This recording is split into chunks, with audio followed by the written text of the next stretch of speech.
నిజంగా వరలక్ష్మీ వ్రతం చేసుకోవాలని తాపత్రయం ఉంటే ఆ రోజు పొద్దున్న చేసేస్తాను అనకు. 4 రోజుల ముందు చదువు.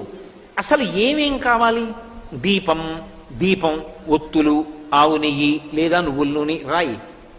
ఓ అగ్గిపెట్టి, అగరవత్తులు వెలిగించడానికి పెట్టుకోవడానికి ఏదో ఒక పరికరం, నీరాజన పరికరం, నైవేద్యం అన్ని టిక్కు పెట్టుకో. మీరు ఒక్క మాట జ్ఞాపకం పెట్టుకోండి, పూజ అన్న మాటకు అర్థం ఏమిటో తెలుసా? మీరు పీటల మీద కూర్చున్న తర్వాత పూజ ప్రారంభం కాదు. పూజ బాగా జరగడానికి మీరు ముందు చేసేటటువంటి సాధన అంతా పూజే.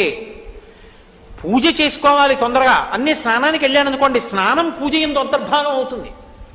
నేను తొందరగా తెమలాలి, అందుకు పేపర్ చదవను అన్నాను అనుకోండి, ఇప్పుడు పేపర్ చదవకపోవడం పూజ ఎందు అంతర్భాగం అవుతుంది.